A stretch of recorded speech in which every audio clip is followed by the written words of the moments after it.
La voiture d'Arthur, nous l'achèterons dès la semaine prochaine, avec l'héritage d'Hélène, déclara solennellement Geneviève en levant son verre. Les proches attablés applaudirent, tandis qu'Océane lançait une musique de fête sur son téléphone. Hélène, elle, se figea sur le seuil du salon, tenant toujours dans ses mains la boîte contenant le cadeau pour sa belle-mère. Elle était arrivée après les autres, retenue à la bibliothèque par la restauration d'une édition rare du XIXe siècle, endommagée par l'eau. L'appartement embaumait le rôti, les mandarines et la crème sucrée. Sur la table trônait un grand gâteau orné du chiffre 59. À côté, 3 épaisses enveloppes blanches, nouées de rubans dorés, attendaient. Sur chacune, un nom avait été soigneusement calligraphié, Arthur, Geneviève et Océane. « Quelle voiture ?» demanda Hélène. La musique continua de jouer quelques secondes avant qu'Océane ne l'éteigne précipitamment. Arthur se leva, s'approcha de sa femme et tenta de lui prendre la boîte des mains. Il souriait, mais son regard lançait déjà un avertissement. « Ne commence pas, Hélène. C'est l'anniversaire de maman aujourd'hui. J'ai posé une simple question. » « Nous avons décidé de te faire une surprise, » intervint Geneviève. « Ou plutôt, c'est toi qui nous l'as faite. Arthur nous a raconté que, depuis la mort de ton grand-père, tu étais devenue une femme aisée, et que tu avais enfin décidé de remercier la famille, qui t'a soutenue pendant tant d'années. » Autour de la table, des hochements de tête approbateurs fusèrent. Hélène posa lentement le cadeau sur une chaise libre. Elle n'avait jamais, à aucun moment, parlé de partager son héritage. Son grand-père, Michel André, était décédé 2 mois plus tôt. Après les funérailles, Hélène avait simplement informé son mari que la part la plus essentielle de la succession était destinée aux soins de sa propre mère, Valentine, et qu'une autre partie des revenus servirait à payer les études de Daria, la fille de sa cousine décédée, âgée de 19 ans. À l'époque, Arthur avait serré sa femme dans ses bras, lui assurant qu'il ne se mêlerait pas de ses affaires de famille. Il avait même qualifié la décision de son grand-père de juste. Mais maintenant, au milieu du salon de sa mère, il présentait ce même argent comme son propre cadeau à ses proches. Hélène le regarda, attendant une explication. Arthur, au lieu de répondre, écarta une chaise et l'invita à s'asseoir. Dans l'assiette vide devant elle, un stylo était posé, et sous la serviette, le coin d'un document imprimé dépassait. « D'abord, ouvrons les enveloppes », proposa Océane. Elle tenait déjà la sienne, dissimulant mal son impatience. Geneviève autorisa Arthur à commencer.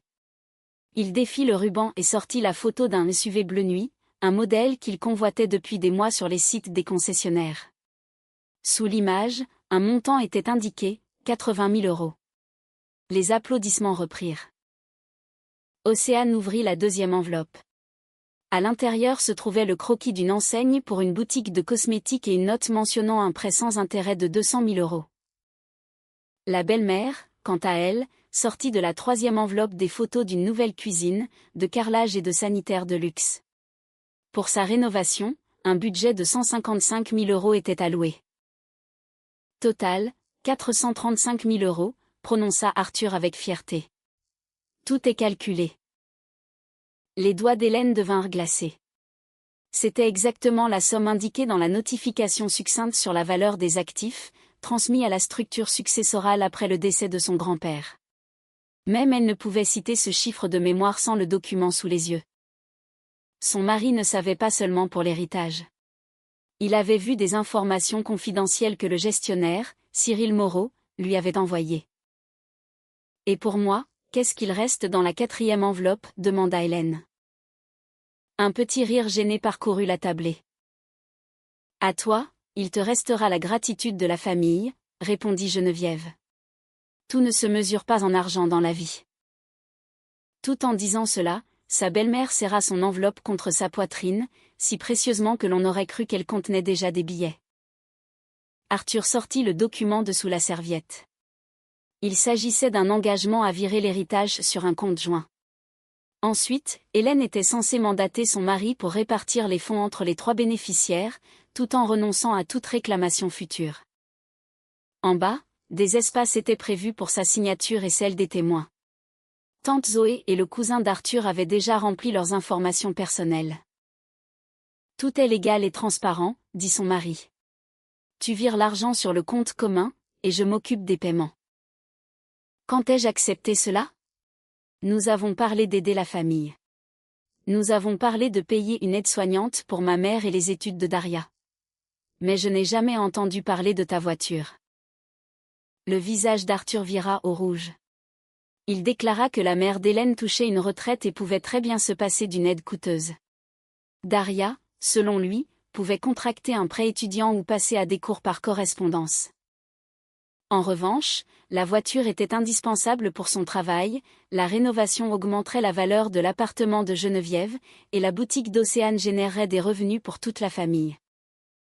Tu n'investis pas dans nos caprices, mais dans l'avenir, la persuadait-il. De toute façon, ton grand-père te les a laissés. Tu n'as pas gagné cette somme de tes propres mains. Hélène sentit la colère monter en elle, mais elle la contint. Chaque jour, elle restaurait des livres anciens, millimètre par millimètre, et elle savait d'expérience qu'on ne sauve pas une page abîmée par un geste brusque. Il faut d'abord identifier où se trouve la déchirure. Je ne signerai rien, dit-elle. Arthur jeta violemment le stylo sur la table. Voilà ton vrai visage. Quand tu vivais sur mon salaire, tu nous appelais ta famille. Mais dès que tu as touché des millions, tu as décidé que nous étions des étrangers. Je n'ai jamais vécu sur ton salaire. N'humilie pas mon fils dans ma maison, s'écria Geneviève. Elle s'agrippa au bord de la table, se leva lentement, puis, de manière inattendue, se laissa tomber à genoux devant Hélène. Les proches poussèrent un cri de stupeur.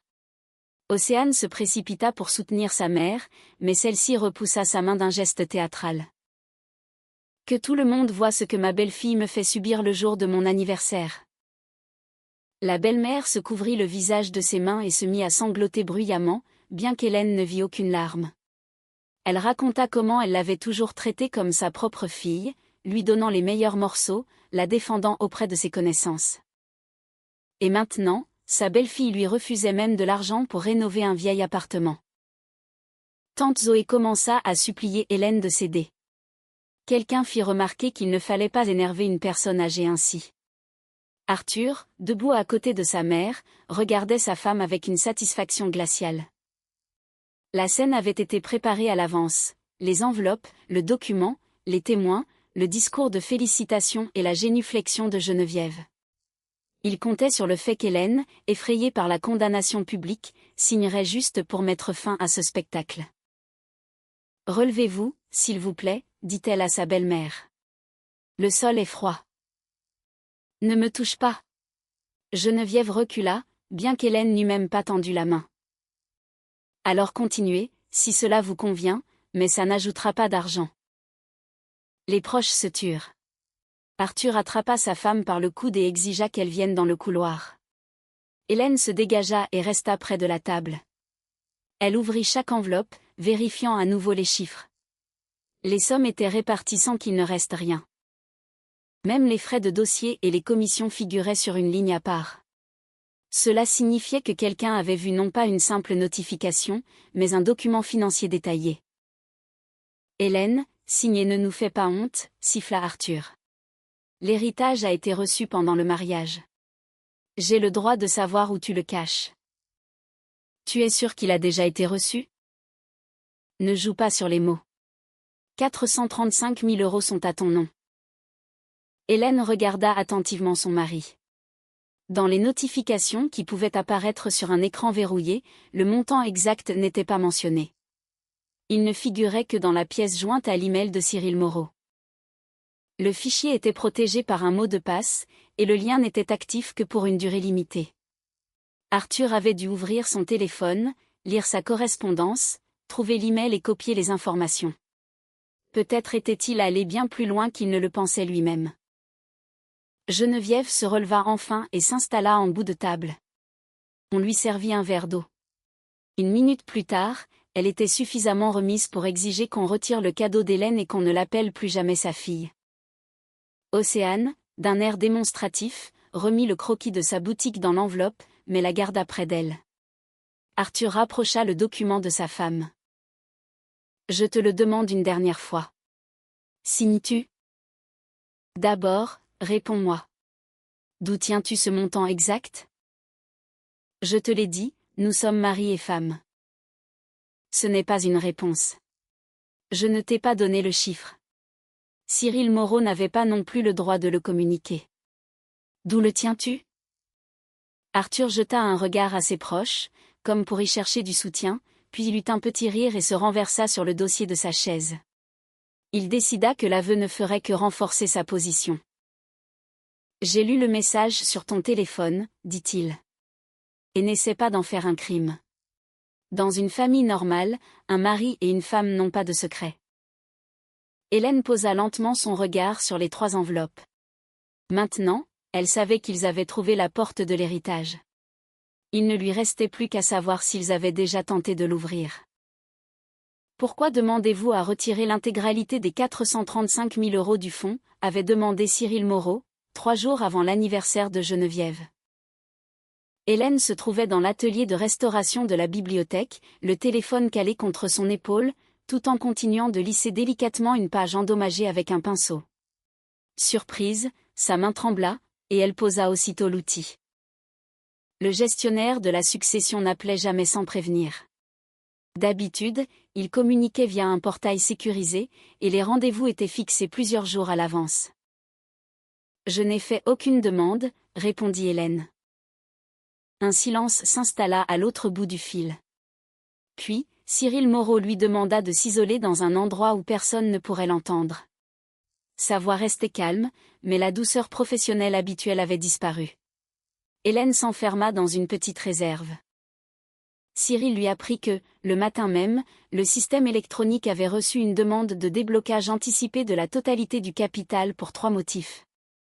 80 000 € pour l'achat d'une voiture, 155 000 € pour la rénovation de l'appartement d'une parente âgée, et 200 000 € pour un prêt sans intérêt destiné à l'ouverture d'une boutique.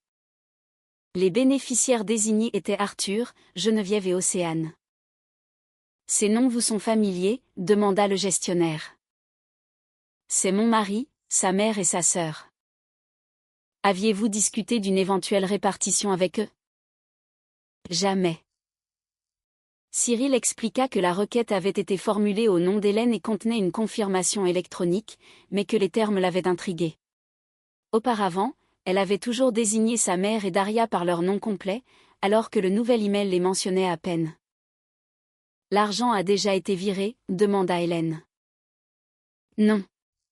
La demande est contraire aux conditions de gestion de la succession, donc le système l'a bloquée en attente d'une vérification manuelle. Mais l'expéditeur a exigé un traitement urgent, affirmant que les circonstances avaient changé. Quelles circonstances? Cyril ne répondit pas tout de suite. Il précisa qu'il ne souhaitait pas aborder des informations sensibles par téléphone. Hélène devait venir en personne pour confirmer son identité et prendre connaissance du texte complet de la requête. D'ici là, il bloquerait toutes les opérations. N'informez pas votre mari de notre conversation, si vous n'êtes pas sûr de la sécurité de vos appareils, ajouta le gestionnaire. Quelqu'un a eu accès non seulement au montant, mais aussi à la structure de votre dossier de succession. Hélène retourna à son bureau, incapable de se concentrer. Sous la loupe, une page portait la signature presque effacée du propriétaire du livre. Le matin même, elle savait comment restaurer chaque lettre, mais maintenant, les lignes se brouillaient devant ses yeux. Après les funérailles, Arthur l'avait interrogé plusieurs fois sur l'héritage, mais toujours avec prudence. Il voulait savoir quand l'argent serait disponible sur son compte et si elle pourrait en disposer sans son consentement. Elle avait répondu de manière évasive, son grand-père avait prévu des modalités de gestion spécifiques, et les revenus devaient aider Valentine et Daria. Arthur avait alors traité le vieil homme de méfiant et changé de sujet. Hélène avait cru qu'il s'était désintéressé de la question. Il était clair maintenant qu'il avait simplement cessé de poser des questions directes. Pendant sa pause déjeuner, elle se connecta à son espace sécurisé depuis l'ordinateur de son travail. Dans la liste des opérations, une demande de retrait anticipé du capital était bien apparue. Le document lui-même était inaccessible avant son rendez-vous avec le gestionnaire, mais le système indiquait l'heure d'envoi, 23h48 la veille. À ce moment-là, Hélène dormait déjà. Arthur, lui, était encore dans le salon, soi-disant en train de préparer un rapport pour son travail. Le matin, il s'était plaint de coupures d'Internet. Hélène avait aussi remarqué une notification de connexion depuis un nouvel appareil, qu'elle avait d'abord prise pour une erreur système. Le nom de l'appareil était masqué, mais la connexion provenait de son réseau domestique. Elle prit des captures d'écran et les envoya à Cyril via le canal sécurisé. Le soir, Hélène rentra plus tôt que d'habitude. Arthur était sous la douche. Son ordinateur portable était posé sur la table de la cuisine. Elle ne toucha pas à ses fichiers. Un simple coup d'œil à la liste des appareils récemment connectés sur le routeur de la maison suffit. Outre les téléphones et la télévision, un ordinateur inconnu, nommé Aroffice, y figurait. Il s'était connecté au réseau à 23h41 précise et s'était déconnecté 20 minutes plus tard. Hélène photographia l'écran des paramètres. Quand Arthur sortit de la salle de bain, elle lui demanda s'il avait travaillé la nuit. Son mari répondit qu'il avait regardé des essais de voiture, mais n'avait envoyé aucun document. Sa réponse semblait naturelle. Sans l'appel de Cyril, Hélène n'aurait peut-être rien remarqué d'étrange. Plus tard, elle vérifia son propre téléphone. Dans l'historique de ses messages avec le gestionnaire, la notification contenant le lien vers la pièce jointe du dossier de succession avait disparu. Hélène était certaine de ne pas l'avoir effacé. Dans le dossier des fichiers récemment supprimés, elle retrouva une photo de la première page du document, avec le montant total du capital. La photo avait été prise 2 jours plus tôt, à 22h16, alors que son téléphone chargeait dans la chambre et qu'elle faisait la vaisselle. L'image avait ensuite été transférée via une fonction de partage rapide vers un autre appareil. L'historique de transfert avait été effacé, mais une miniature était restée dans le cache du système. Arthur se moquait souvent de sa prudence, disant qu'elle gardait trop de copies inutiles. C'était cette habitude qui révélait aujourd'hui la trace qu'il avait oublié d'effacer. Le lendemain, Hélène rencontra Cyril Moreau à son bureau. Il lui montra une version abrégée de la demande, sans encore révéler les détails techniques. Le texte, rédigé avec assurance, exigeait que le virement soit finalisé avant vendredi, le jour de l'anniversaire de Geneviève. Le compte joint du couple était temporairement désigné comme bénéficiaire principal, après quoi les fonds devaient être répartis sur 3 autres comptes. En bas, il y avait une confirmation électronique. « Est-ce qu'elle ressemble à ma signature ?» demanda Hélène. Visuellement, oui. Mais une signature numérique ne se définit pas par son apparence. Elle a un propriétaire, un certificat et un historique d'utilisation. Notre spécialiste est en train de vérifier ces informations. Ne refusez pas la demande tout de suite. Cyril leva les yeux vers elle. Hélène expliqua qu'un refus direct pousserait l'expéditeur à effacer ses traces et à inventer une nouvelle version des faits. Elle voulait comprendre qui d'autres étaient impliqués dans le complot et jusqu'où Arthur était allé. Cyril la prévint qu'une telle prudence pouvait être dangereuse. Il lui proposa de bloquer immédiatement l'accès de son mari à tous leurs appareils et de contacter la police. Hélène n'accepta que la première partie. Le gestionnaire ajouta une restriction supplémentaire, aucune décision ne pourrait être prise sans sa présence physique. Pour un observateur extérieur, la demande continuerait d'apparaître comme étant en cours d'examen. S'ils attendent l'argent pour vendredi, ils se manifesteront d'eux-mêmes, dit Hélène. J'ai besoin qu'ils expliquent tout devant des témoins. Le soir même, Océane lui envoya une photo du carton d'invitation pour l'anniversaire. Sur un fond doré, une phrase scintillait, une soirée qui changera l'avenir de toute la famille. En dessous, un mot avait été ajouté, Hélène, viens absolument. Sans toi, la surprise principale ne pourra pas avoir lieu. Quelques minutes plus tard, Geneviève appela, lui demandant d'une voix inhabituellement douce de ne pas rentrer tard du travail. Elle mentionna qu'elle avait préparé un discours spécial pour sa belle-fille. En arrière-plan, Hélène entendit la voix d'Arthur demander si les enveloppes étaient prêtes. La belle-mère s'empressa de changer de pièce et se mit à parler du gâteau. Hélène nota l'heure de l'appel et transmit l'invitation au gestionnaire.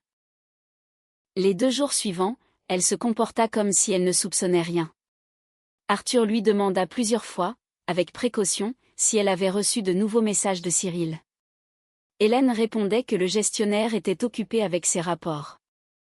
Son mari se détendit visiblement et lui montra même la photo du SUV qu'il prévoyait soi-disant d'acheter après avoir obtenu une promotion. Il ne précisa pas d'où viendrait l'argent. Jeudi soir, Hélène vit sur l'imprimante le brouillon d'un engagement de virement de fonds sur un compte joint. Arthur s'empara rapidement de la feuille, prétextant que c'était le document d'un client. Dans un coin, pourtant, figuraient les initiales de sa mère. Hélène ne discuta pas. Elle savait déjà que le papier réapparaîtrait le vendredi. Avant de se rendre à la fête, Hélène appela sa mère. Valentine lui parla de sa nouvelle aide-soignante et lui demanda de ne pas s'inquiéter pour les dépenses. Daria lui envoya une photo de son projet étudiant et la remercia pour le paiement du semestre suivant. Cet argent avait une destination bien avant qu'Arthur n'envoie le montant. Hélène comprit qu'elle ne laisserait pas la décision de son grand-père se transformer en voiture, en carrelage de cuisine et en boutique sans bilan. Elle enfila une robe vert foncé, prit le cadeau pour sa belle-mère et vérifia qu'elle avait bien conservé les copies de toutes les notifications. À 5 heures précises, elle envoya un dernier message à Cyril Moreau, « Ils réunissent la famille et veulent me forcer à signer le virement. Ne venez pas avant 19 heures. Apportez l'original de la demande, le rapport technique et votre ordinateur portable. » Le gestionnaire répondit par un seul mot, « Compris ». Hélène rangea son téléphone dans son sac et quitta l'appartement avec Arthur. Pendant tout le trajet, son mari souriait, répétant que cette soirée marquerait le début d'une nouvelle vie. Il ne savait pas encore qu'Hélène avait invité à la fête une personne capable de révéler qui, précisément, avait tenté de voler cette vie. Dans une famille normale, un mari et une femme n'ont pas de secret, répéta Arthur sans la quitter des yeux. Il parlait avec assurance, comme si lire la correspondance de quelqu'un d'autre lui donnait le droit de disposer de son contenu. Hélène regarda l'horloge au-dessus de la porte. Il était 19h moins 20. Cyril Moreau devait arriver à l'heure exacte. D'ici là, elle devait retenir tout le monde à table et les faire parler. Geneviève s'était déjà relevée, avait ajusté sa jupe et repris sa place en bout de table. Les larmes de crocodile avaient disparu. Maintenant, la belle-mère observait sa belle-fille avec l'agacement de quelqu'un dont le spectacle méticuleusement préparé n'avait, pour une raison obscure, pas produit l'effet escompté. Arthur rapprocha encore le stylo et ordonna à sa femme de cesser de retarder une décision familiale. « S'il n'y a pas de secret, montre-moi ton téléphone, » dit Hélène. Arthur eut un petit rire et répondit que sa propre correspondance n'avait rien à voir avec l'héritage. Donc, les secrets existent, finalement. Mais seulement pour toi. Quelqu'un à table émit un petit grognement. Tante Zoé se mit aussitôt à tousser pour masquer sa réaction. Arthur haussa le ton. Il affirma avoir vérifié le téléphone de sa femme en raison de son comportement étrange après les funérailles. Selon lui, Hélène cachait des documents, s'isolait pour téléphoner et ne disait pas à la famille quand elle recevrait l'argent. Il présenta sa surveillance comme un acte de sollicitude forcée pour leur mariage. Geneviève soutint son fils, si sa belle-fille n'avait rien de mal à se reprocher, elle n'avait rien à cacher. Hélène ne discuta pas. Elle se contenta de noter que son mari venait de reconnaître publiquement avoir accédé à son appareil. « Très bien, dit-elle. Admettons que je sois d'accord pour tout discuter. Mais je veux d'abord entendre pourquoi chacun de vous a besoin de cet argent. » Arthur se détendit. Il crut que la résistance de sa femme était brisée. Il ouvrit son enveloppe et montra de nouveau la photo du SUV. La voiture, prétendument, était nécessaire pour rencontrer des clients importants. Sa vieille Clio nuisait à sa réputation professionnelle, et son entreprise ne fournissait pas de véhicule de fonction. Mieux je parais devant les clients, plus je gagne d'argent pour la famille, expliqua-t-il. Tu as déjà parlé au concessionnaire ? Bien sûr. Il me garde la voiture jusqu'à lundi. Tu as versé un acompte ? Arthur hésita. Il s'avéra qu'il avait seulement rempli une demande de réservation et promis de payer après l'anniversaire de sa mère. Océane, avec empressement, déplia le croquis de son enseigne. Sa boutique devait s'appeler Olivia. Elle comptait vendre des cosmétiques coréens et louer un local près d'un centre commercial. Quand Hélène lui demanda de voir son business plan, Océane, vexée, demanda si sa belle-sœur la croyait capable de voler de l'argent. « Je veux savoir quand tu rembourseras les 200 000 euros. »« Dans un an, peut-être un an et demi. »« Quel sera le chiffre d'affaires mensuel ? » ?»« C'est impossible à calculer à l'avance. » Quant au local, Océane mentionna un quartier, mais pas d'adresse. Le bail de location n'était pas encore signé.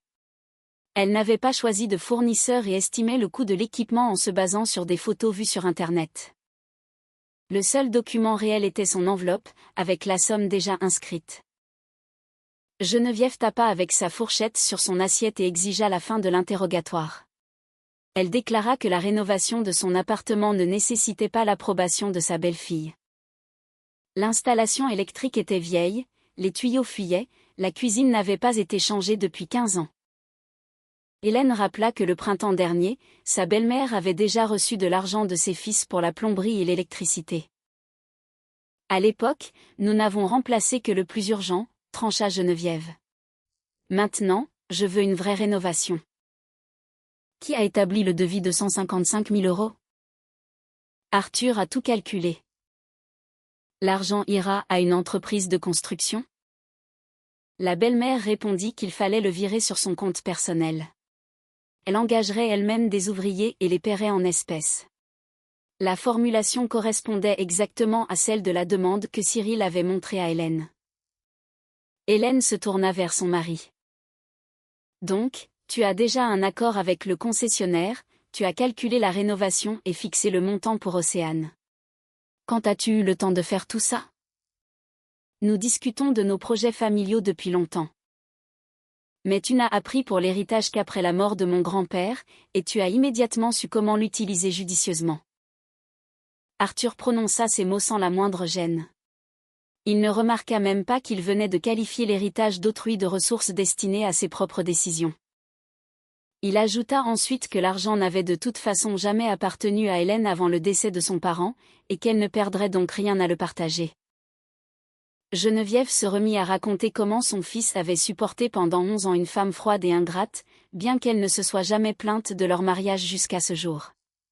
Le ton montait. Le cousin d'Arthur suggéra de ne pas s'en mêler, mais tante Zoé déclara qu'un héritage reçu pendant le mariage devait profiter à toute la famille. Arthur s'empara de cette phrase. Il affirma qu'en cas de divorce, il réclamerait de toute façon la moitié de l'argent, et qu'Hélène avait donc tout intérêt à signer l'accord volontairement. « Tu as déjà consulté un avocat ?» demanda-t-elle. « Je n'ai pas besoin d'avocat pour comprendre l'évidence. Un héritage n'est généralement pas partagé comme un bien acquis en commun. N'essaie pas de me faire peur. Dès que l'argent arrive sur un compte familial, il devient commun. » Hélène comprit pourquoi le document stipulait en premier lieu le virement du capital sur un compte joint. Arthur voulait changer non seulement le lieu de stockage de l'argent, mais aussi sa trace juridique. « Et si l'argent ne m'est pas encore parvenu ?» demanda-t-elle. Son mari fronça les sourcils.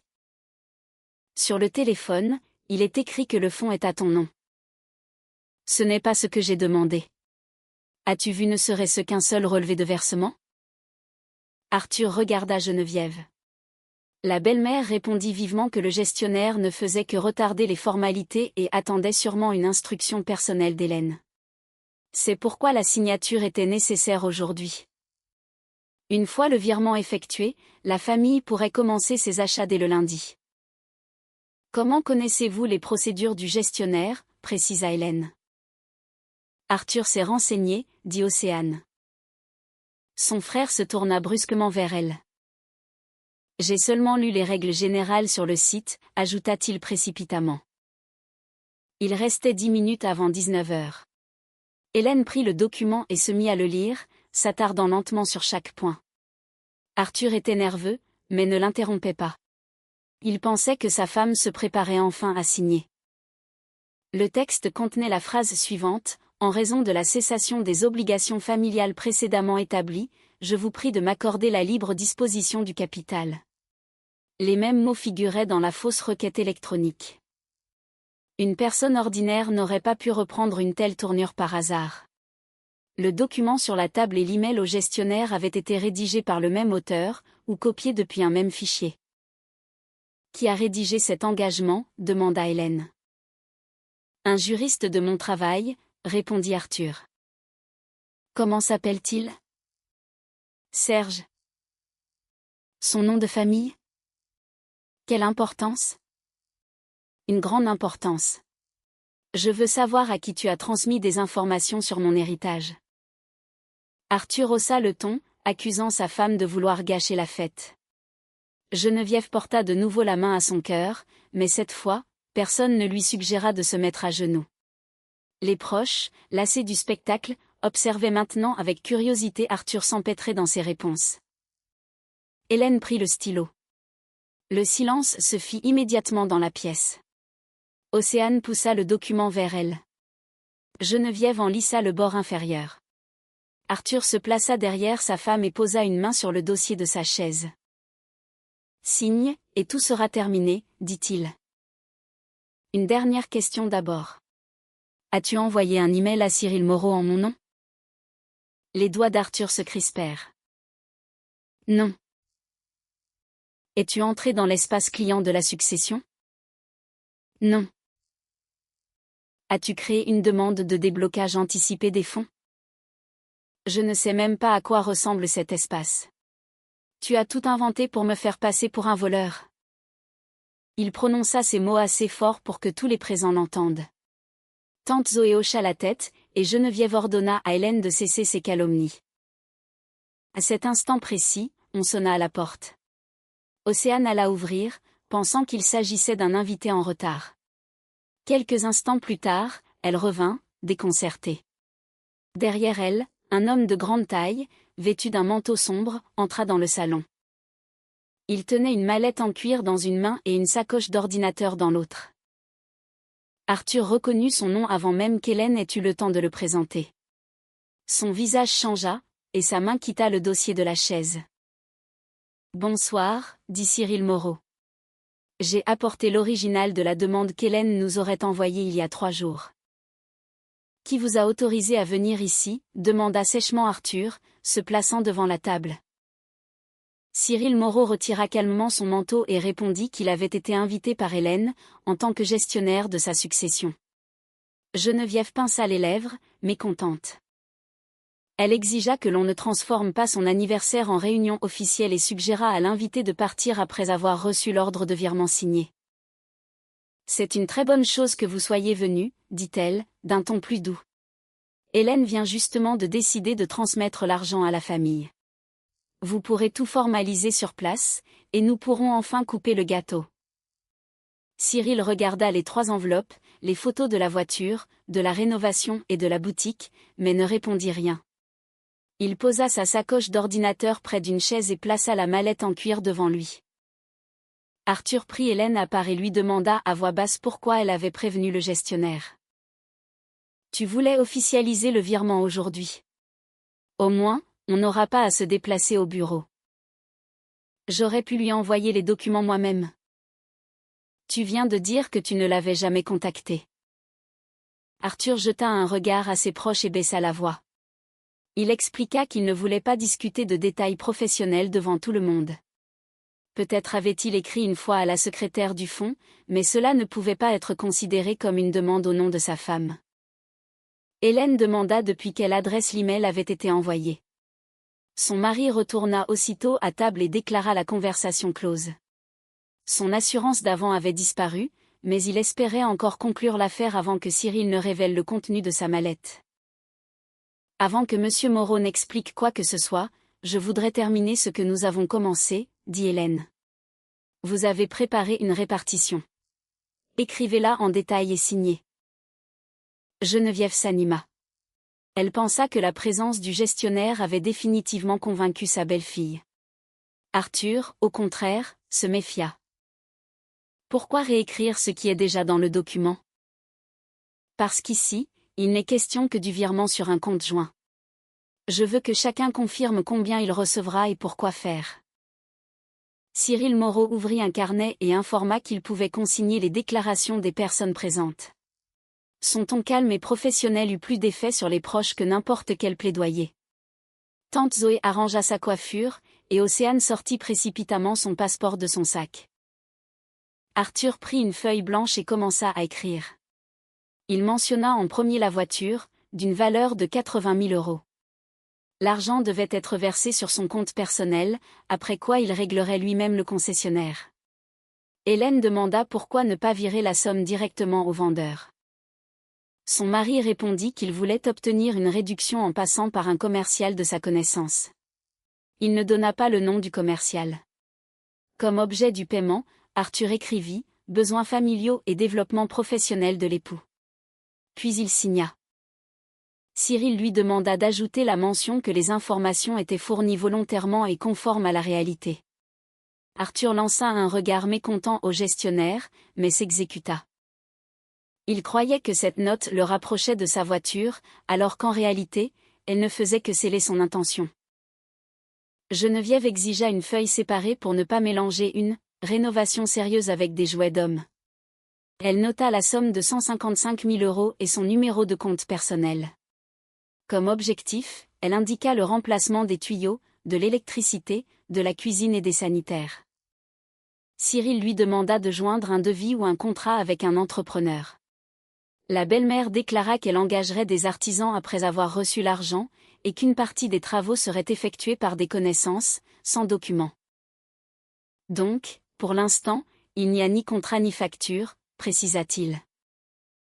Vous êtes un gestionnaire, pas un enquêteur, trancha Geneviève. Votre travail est de donner à Hélène son argent. La famille s'arrangera ensuite. Elle signa la feuille d'une écriture large et énergique et la tendit à Océane. La jeune sœur d'Arthur chercha longtemps ces mots. D'abord, elle voulut qualifier l'argent de cadeau, mais Hélène lui rappela qu'à table, il avait été question d'un prêt.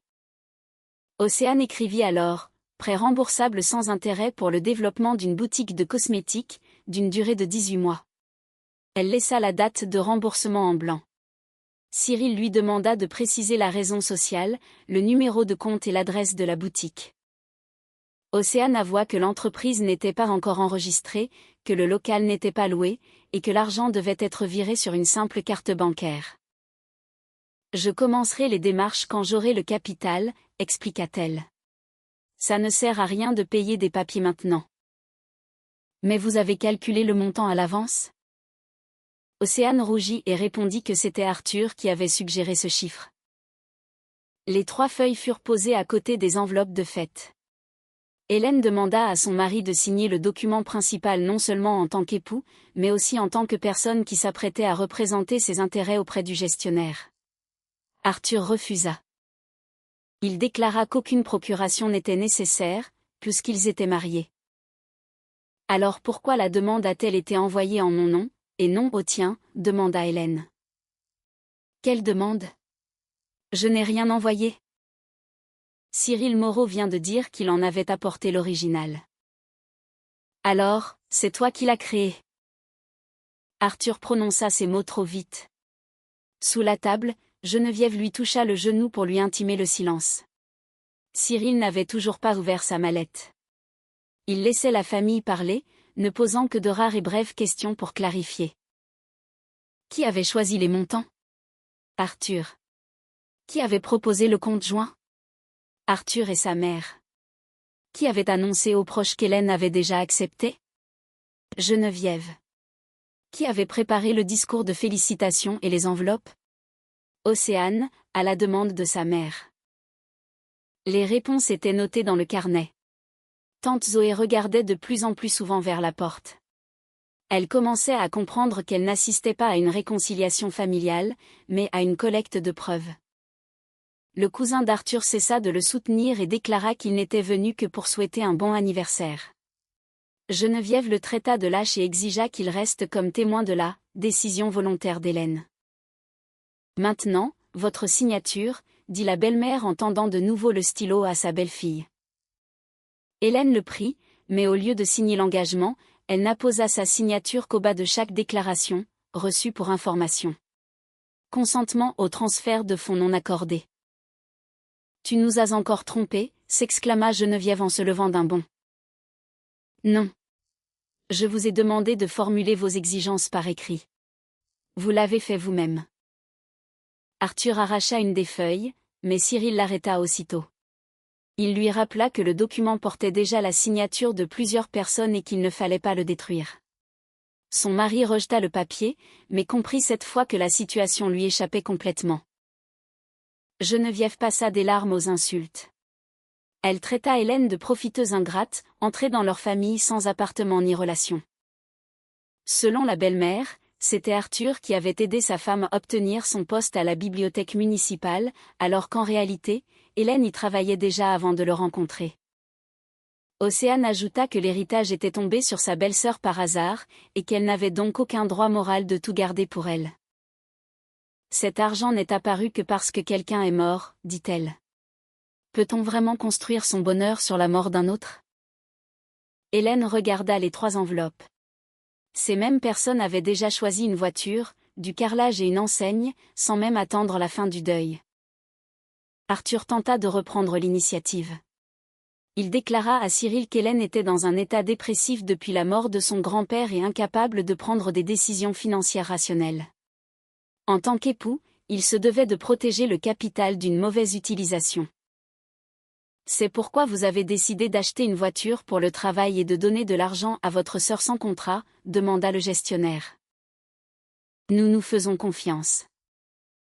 Et à Hélène, vous lui faites confiance? Arthur répondit que sa femme avait elle-même détruit la confiance par ses cachotteries. Cyril demanda alors pourquoi un homme qui accusait son épouse de dissimulation s'était introduit dans son téléphone pour envoyer une demande en son nom. Arthur nia de nouveau tout en bloc et exigea des preuves. Cyril Moreau ouvrit enfin sa mallette en cuir.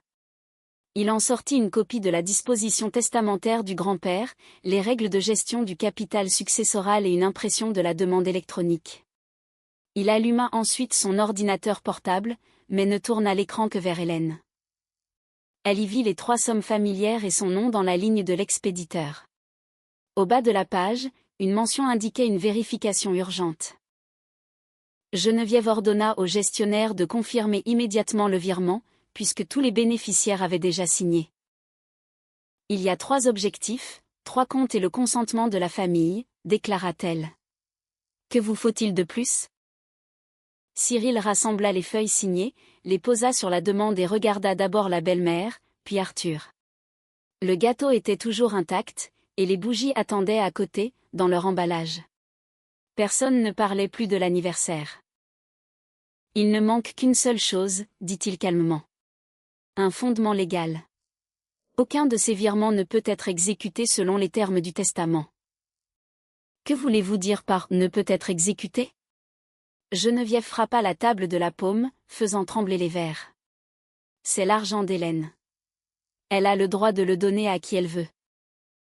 Cyril Moreau répondit qu'Hélène n'était pas la propriétaire directe de l'ensemble du capital, mais la bénéficiaire d'un fonds fiduciaire créé par Michel André. Durant les 3 premières années, elle ne pouvait ni retirer la somme principale, ni la mettre en gage, ni la donner, ni la virer sur un compte joint. Le fonds gérait les actifs et ne versait que les revenus, et ce, pour des objectifs expressément mentionnés dans les dernières volontés du défunt. Arthur se laissa lentement tomber sur sa chaise. Pour la première fois de la soirée, il cessa de jouer l'homme qui maîtrisait la situation. Les 3 enveloppes devant lui se transformèrent soudain en morceaux de papier sans valeur. Cyril posa une copie du règlement sur la table. La première partie des revenus était destinée à payer une aide-soignante, les médicaments et les frais courants de Valentine. La seconde était versée directement à l'établissement d'enseignement de Daria. Le solde pouvait être utilisé par Hélène pour ses propres besoins, dans les limites d'un plafond fixé. L'achat d'une voiture pour son mari, la rénovation de l'appartement de sa belle-mère et un prêt sans intérêt à une entreprise non enregistrée ne correspondaient à aucune des affectations autorisées. Même si Hélène signait vos documents maintenant, le fonds ne les exécuterait pas, dit le gestionnaire. Une telle signature n'annule pas la volonté du testateur. Océane fut la première à repousser son enveloppe. Geneviève, au contraire, serra les papiers contre elle et exigea qu'on lui montre le paragraphe interdisant d'aider la famille du mari. Pourquoi ne m'as-tu pas parlé de ces conditions, demanda Arthur. Je t'ai dit que l'argent était soumis à une gestion distincte. Tu nous as délibérément ridiculisés. Ce n'est pas moi qui ai préparé les enveloppes ni réuni la famille. Arthur se leva d'un bond et accusa sa femme d'avoir sciemment laissé la famille faire des projets avec des fonds inaccessibles. Hélène lui rappela qu'il y a quelques minutes à peine, il assurait à tout le monde qu'elle avait déjà consenti au virement. Pour toute réponse, son mari accusa Cyril de l'avoir monté contre sa famille. Geneviève s'empressa d'adopter cette version. Elle affirma que le gestionnaire touchait une commission pour conserver le capital et avait donc intérêt à ne pas le débloquer. Cyril ouvrit calmement le rapport financier, où le montant de sa rémunération était fixé à l'avance et ne dépendait pas du nombre de demandes refusées. Tante Zoé demanda pourquoi Arthur ne s'était pas renseigné sur les conditions avant d'annoncer l'achat de la voiture. Il répondit qu'Hélène avait caché le règlement et ne lui avait montré que le montant. « Je ne t'ai rien montré, dit-elle. Tu as fouillé dans mon téléphone toi-même. J'ai vu le document par hasard. Le fichier était protégé par un mot de passe. » Arthur affirma que l'écran était déjà déverrouillé, bien que la photo dans le dossier des fichiers supprimés prouvât le contraire. Geneviève tenta de clore la conversation et suggéra d'oublier le fond. Si le capital ne pouvait pas être retiré maintenant, Hélène pouvait verser les revenus à la famille pendant 3 ans. Cyril expliqua qu'un tel arrangement violerait également les conditions si l'argent n'était plus utilisé aux fins prévues. La belle-mère qualifia le testament d'insulte aux vivants. « Ton grand-père ne connaissait pas notre famille, dit-elle à Hélène. Il t'a monté contre ton mari même après sa propre mort. » Hélène se souvint de sa dernière rencontre avec Michel André. Il lui avait alors demandé si Arthur avait accès à ses comptes et à ses documents. Elle avait ri, qualifiant son mari de distrait mais gentil. Le grand-père n'avait pas insisté. Il avait seulement dit que l'argent révèle souvent chez une personne ce que l'amour s'efforce d'ignorer. Aujourd'hui, cette phrase ne sonnait plus comme un avertissement de vieil homme, mais comme une description précise de la situation. Michel André avait prévu une protection non pas parce qu'il ne faisait pas confiance à Hélène, mais parce qu'il craignait la pression de ceux qui apparaîtraient dès qu'il connaîtrait le montant de l'héritage. Cyril Moreau revint à la demande électronique. Il informa que la tentative de retrait anticipé n'était pas seulement une erreur. Pour justifier la levée des restrictions, l'expéditeur avait invoqué un « changement de circonstances ». Hélène lui demanda de lire le texte à voix haute. Le gestionnaire retira ses lunettes, ouvrit l'imprimé et lut, en raison du décès de Madame Valentine et de l'interruption des études de Mademoiselle Daria, je vous prie de considérer les objectifs du fonds comme atteints et de m'accorder la libre disposition du capital. Pendant quelques secondes, personne ne bougea. De la cuisine, on n'entendait que le bourdonnement du réfrigérateur. Hélène regarda Arthur, ne comprenant pas tout de suite le sens de ce qu'elle venait d'entendre.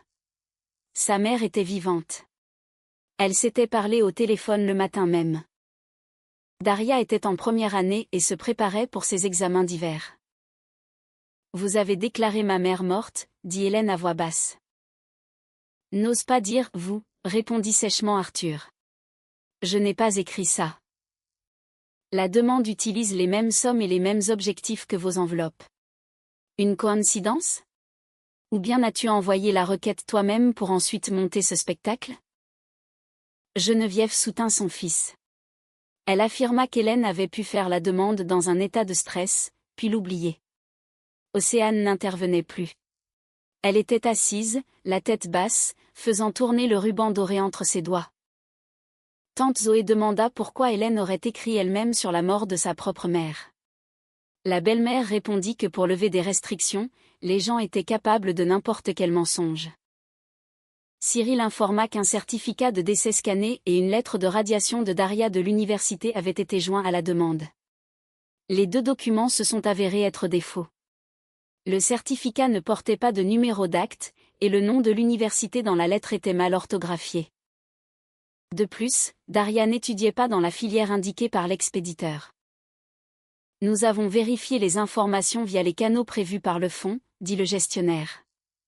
Madame Valentine est en vie. Daria poursuit ses études. C'est précisément pour cela que la demande a été bloquée avant même que nous parlions à Hélène. Arthur exigea de voir les faux. En recevant les feuilles, il pointa trop rapidement l'absence de tampon, comme s'il savait déjà où se trouvait la faille du document. Hélène le remarqua et lui demanda comment il avait su que le tampon était incorrect. Arthur répondit que la mauvaise qualité de l'image sautait aux yeux. Cyril retourna la page. Au dos se trouvaient des marques techniques du système, absentes du fichier envoyé. Le gestionnaire ne discuta pas, mais prit une note dans son carnet. Il demanda ensuite qui, parmi les personnes présentes, connaissait le nom complet de Valentine, sa date de naissance et le nom de l'université de Daria. Geneviève affirma que de telles informations étaient faciles à trouver. Pourtant, les données exactes ne figuraient que dans l'annexe du testament et dans les messages sur le téléphone d'Hélène. Arthur répéta de nouveau que n'importe quel membre de la famille pouvait consulter le téléphone de son conjoint. Consulter un téléphone et envoyer une demande au nom de quelqu'un d'autre sont deux choses différentes, dit Cyril. Prouvez que c'est moi qui l'ai envoyé. Certainement. Le gestionnaire alluma son ordinateur portable et ouvrit le rapport technique. Il expliqua que chaque action dans l'espace sécurisé laissait une trace, l'heure de connexion, l'adresse réseau, les caractéristiques de l'appareil, la version du logiciel et les données du certificat électronique. Supprimer un email du téléphone n'efface pas les enregistrements sur le serveur. Arthur eut un petit rire et fit remarquer que les époux utilisaient le même Internet, et que l'adresse ne prouvait donc rien. Cyril en convint. L'adresse IP domestique seule ne permettait en effet pas d'identifier une personne. Mais le système avait conservé bien plus d'informations. Geneviève exigea soudainement de mettre fin à la conversation. Elle dit que l'invité avait gâché la fête et humilié la reine du jour. Selon sa nouvelle version, personne n'avait l'intention de retirer le capital immédiatement. Les enveloppes n'étaient qu'une plaisanterie, et les signatures des vœux symboliques. Tante Zoé rappela qu'il y a quelques minutes, sa sœur exigeait un virement immédiat. La belle-mère l'accusa de trahison.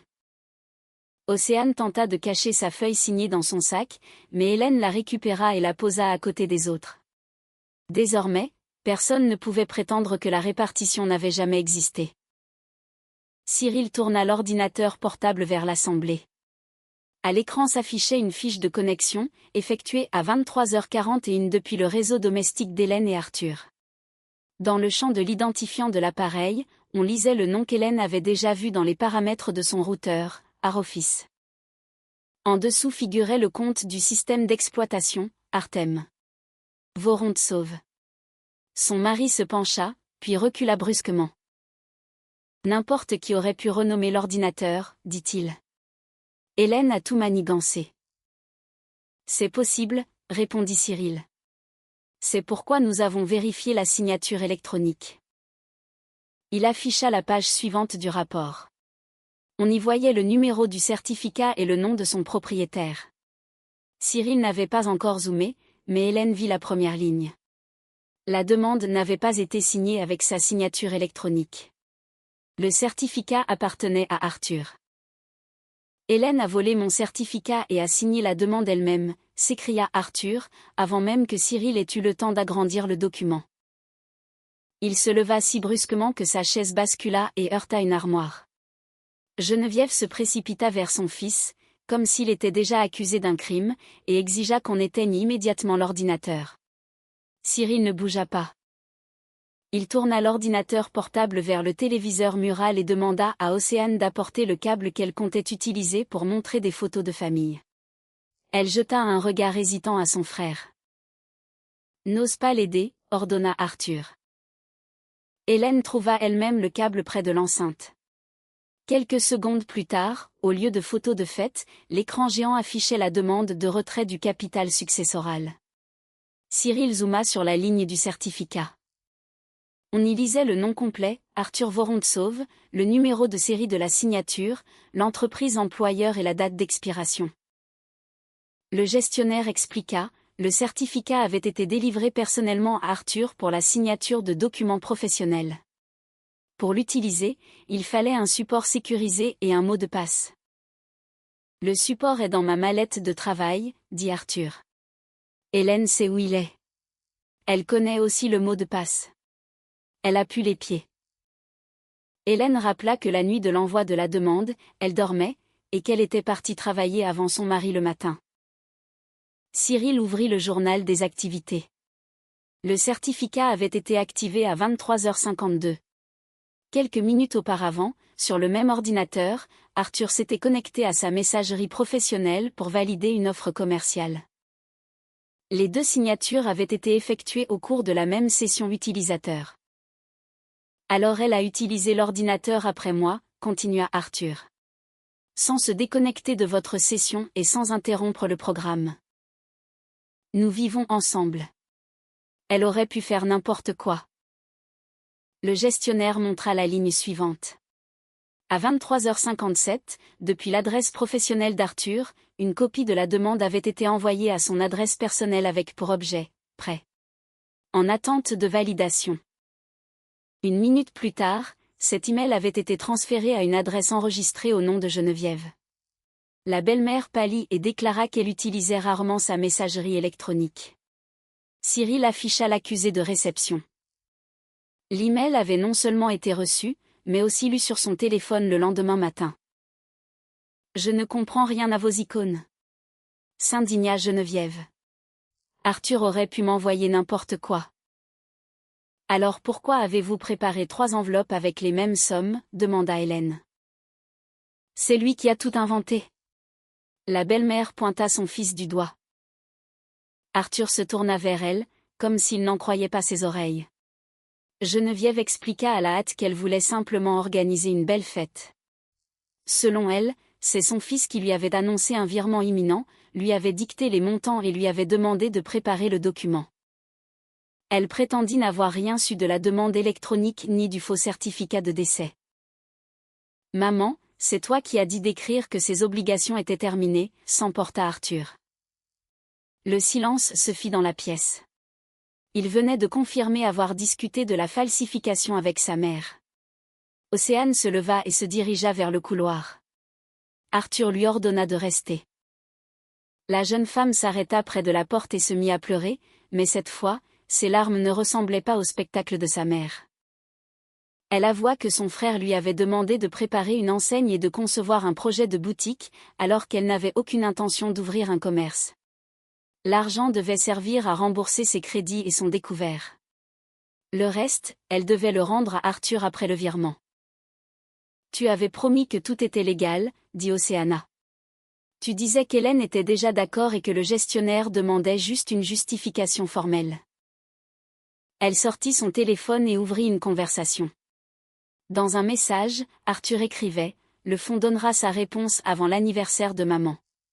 Prépare les chiffres pour que tout paraisse crédible. » Geneviève tenta d'arracher le téléphone à sa fille, mais Océane recula. Cyril photographia la conversation avec sa permission. Ensuite, l'email envoyé au nom d'Hélène apparut à l'écran. Outre les fausses informations sur Valentine et Daria, il contenait une demande de virement des fonds sur le compte joint des époux. Cependant, en cas d'impossibilité de virement, le compte personnel de Geneviève était indiqué comme compte de secours. « Pourquoi l'argent aurait-il dû vous parvenir ?» demanda tante Zoé. « Pour le préserver pour la famille », répondit automatiquement la belle-mère. « Vous étiez donc au courant de la demande. » Geneviève se tut. Sa version précédente, celle des innocentes enveloppes de fête, s'effondra définitivement. Arthur continuait de nier toute intention de voler l'héritage. Il soutenait que l'argent appartenait de toute façon à sa femme et devait donc servir à leur mariage. La demande, selon lui, n'était qu'une tentative d'accélérer la procédure. « Tu as annoncé que ma mère était morte, » dit Hélène. C'était une formulation technique. Je comptais tout corriger ensuite. Et le faux certificat, c'était aussi une formulation. Le fonds n'aurait pas débloqué l'argent sans document. Arthur prononça ces mots et se mordit aussitôt la lèvre. Cyril lui demanda comment il connaissait les exigences du système, s'il prétendait ne s'être jamais connecté à l'espace client. Son mari ne sut que répondre. Au lieu de cela, il accusa le gestionnaire de provocation et exigea qu'il efface les informations de l'écran. Geneviève se reprit le cœur. Elle se plaignit que son anniversaire avait été transformé en procès public et supplia les proches de chasser l'invité importun, mais personne ne bougea. Tante Zoé regardait sa sœur avec dégoût. Le cousin d'Arthur décrocha sa veste du dossier de la chaise et déclara qu'il ne signerait aucun témoignage en leur faveur. Alors, la belle-mère perdit tout contrôle. Si Hélène avait donné l'argent d'elle-même, rien de tout cela ne serait arrivé. Cria-t-elle. Arthur a dit que la signature électronique débloquerait le fonds et que le gestionnaire ne vérifierait même pas. Comment pouvions-nous savoir que ce vieil homme avait tout compliqué à ce point? Ses propres mots furent la dernière confirmation d'un complot prémédité. Cyril éteignit l'affichage, mais l'écran du téléviseur conserva encore quelques secondes une copie de l'email. Il annonça que la demande était définitivement rejetée, que l'accès à l'espace de la succession était bloqué, et que le certificat d'Arthur était signalé comme ayant été utilisé dans une opération litigieuse. Le fonds transmettrait le rapport technique à son service juridique. Hélène était en droit de joindre ces éléments à une plainte pour tentative de disposition illégale d'actifs, falsification de documents et utilisation de données personnelles d'autrui. Personne n'a touché d'argent, intervint Arthur, donc il n'y a pas de préjudice. Une tentative avortée ne transforme pas de faux documents en vrais, répondit Cyril. La qualification juridique des faits ne vous appartient pas. Arthur se tourna vers Hélène et changea de ton. Il dit avoir commis une erreur sous la pression de sa mère.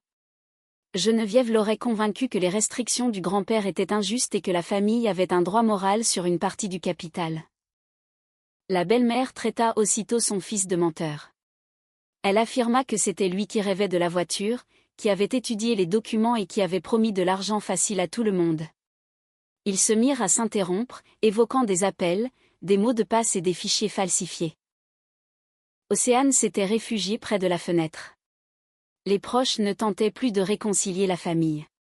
Chacun comprenait que la mère et le fils n'éprouvaient aucun remords. Ils cherchaient seulement à savoir qui subirait le plus de dommages. Hélène rassembla les 3 feuilles signées, l'engagement et les enveloppes de fête.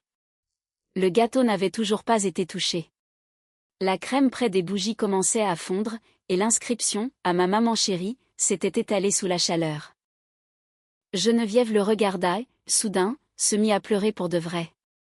Elle comprit que son fils ne lui offrirait pas de rénovation, et qu'au lieu de félicitations, elle devrait expliquer pourquoi son compte figurait dans une fausse demande. Mais même à ce moment-là, elle ne présenta aucune excuse à sa belle-fille. « Tu aurais pu régler ça discrètement », murmura la belle-mère. « Pourquoi nous humilier devant la famille ?»« Ce n'est pas moi qui ai réuni ces gens, » répondit Hélène. « C'est vous qui les avez invités pour m'humilier. » Arthur s'approcha et tenta de prendre la main de sa femme. Il lui proposa de rentrer à la maison, d'effacer les documents et de parler sans témoin. Selon lui, Cyril exagérait délibérément les conséquences pour garder le contrôle du capital. Hélène recula et sortit de son sac une 4e enveloppe. Elle était simple, sans ruban doré ni inscription festive. À l'intérieur se trouvait une copie de la fausse demande, le rapport technique et les documents préparés pour engager une procédure de divorce. « Tu avais tout décidé à l'avance ?» demanda Arthur. « Non. C'est toi qui as pris la décision, le jour où tu as déclaré ma mère vivante morte pour une nouvelle voiture. » Hélène posa l'enveloppe à côté de la photo du SUV. Ce soir-là, une seule personne reçut un cadeau. Arthur. Il reçut l'avenir qu'il s'était lui-même signé, avec le nom d'un autre. « Si tu pars ce soir, je ne te laisserai pas revenir, » dit Arthur alors qu'Hélène enfilait son manteau. Elle boutonna son vêtement et répondit calmement qu'elle n'avait aucune intention de revenir. Cyril Moreau l'aida à ranger les documents dans sa mallette. Océane se tenait près de la fenêtre. Geneviève était assise devant le gâteau intact et n'essayait plus de retenir sa belle-fille avec des larmes. Les proches partaient en silence. Tante Zoé serra sa sœur dans ses bras en guise d'adieu, mais refusa de confirmer sa version des faits. Dans l'ascenseur, Hélène sentit pour la première fois ses genoux trembler. Pendant toute la soirée, elle avait tenu bon uniquement parce qu'elle ne pouvait pas laisser Arthur voir sa peur.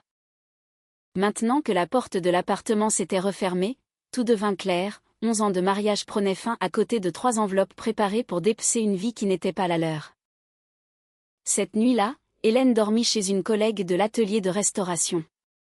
Le lendemain matin, elle changea ses mots de passe, bloqua l'accès à tous les appareils familiaux et révoqua les autorisations liées à leur messagerie commune.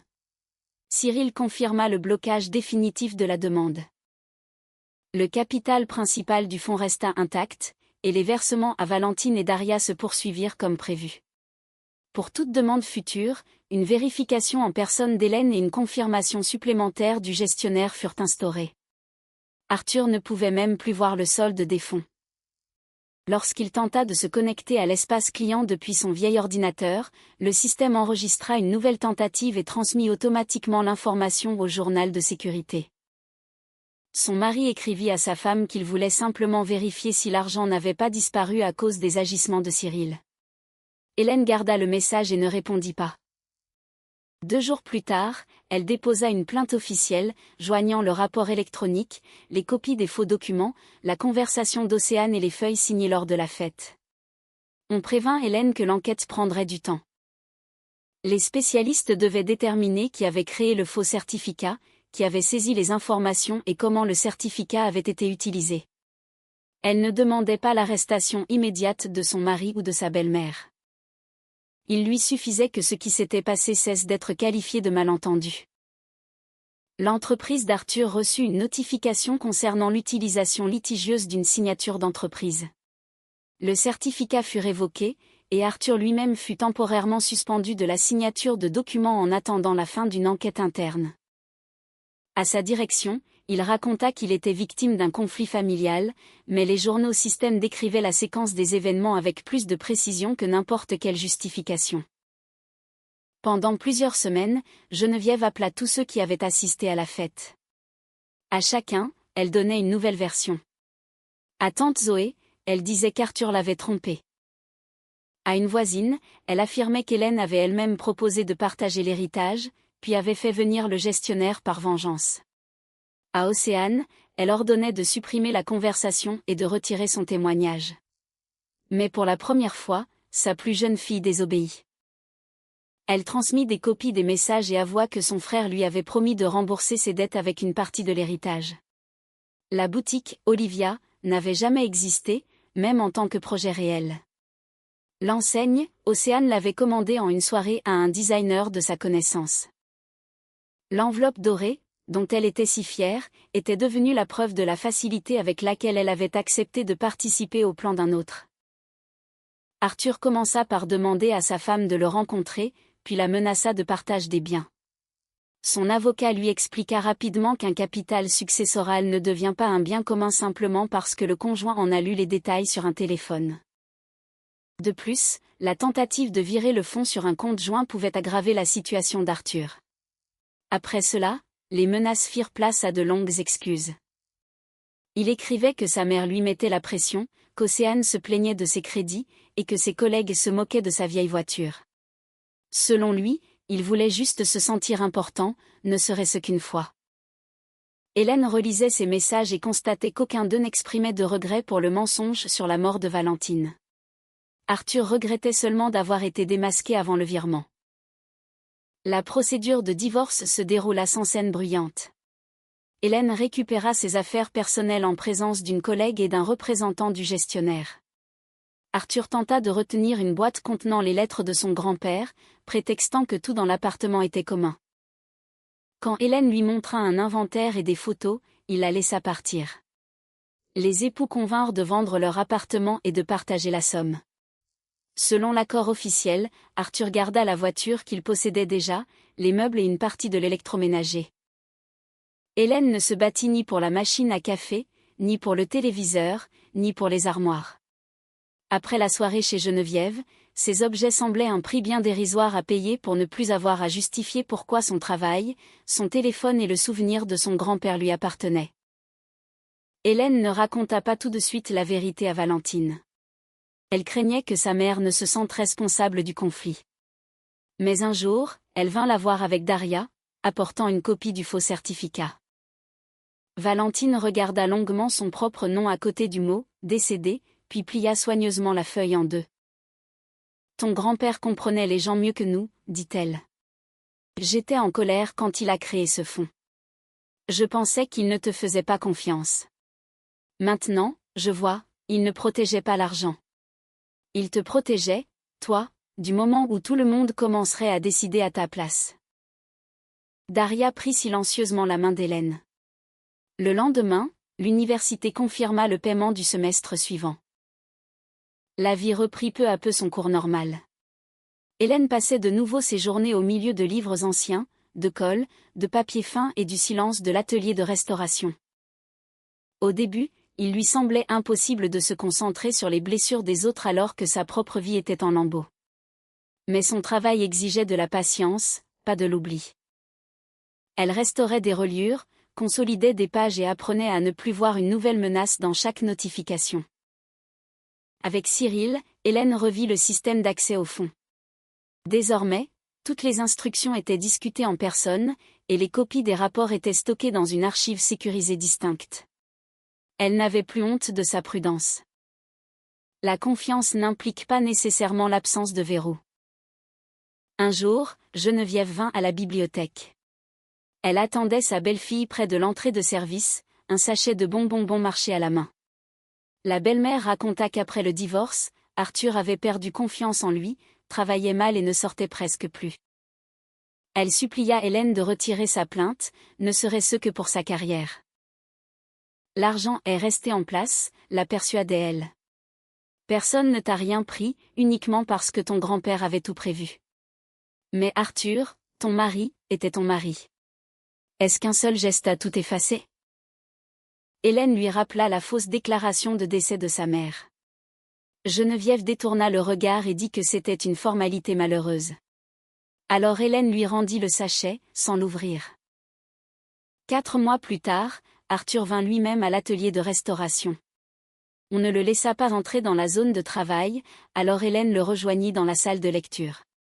Il avait maigri, sans son habituel manteau coûteux ni son sourire assuré. L'enquête interne lui avait coûté son poste de direction, même s'il avait évité le licenciement. Arthur dit qu'il ne parlait plus d'argent avec sa mère et qu'il ne toucherait plus jamais au téléphone d'un autre. Il proposa de tout recommencer à zéro, une fois l'enquête terminée. Nous pouvons oublier cette soirée, disait-il. J'ai compris mon erreur. Je n'ai plus besoin de cette voiture. Hélène posa devant lui une copie de la demande électronique. La ligne concernant la mort de Valentine était surlignée en rouge. Tu parles encore de la voiture, dit-elle. Comme si le problème était juste que tu avais choisi un mauvais achat.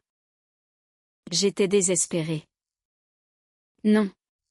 Tu étais assis devant un ordinateur, tu cherchais un modèle de certificat, tu écrivais que ma mère était morte, et tu signais cela avec ton propre certificat. Tu as eu de nombreuses minutes pour t'arrêter. Arthur baissa la tête, puis demanda si la volonté de son grand-père était plus importante pour elle que 11 ans de mariage. Hélène répondit que la volonté du défunt n'avait pas forcé son mari à mentir. Elle avait seulement empêché son mensonge de se transformer en virement bancaire.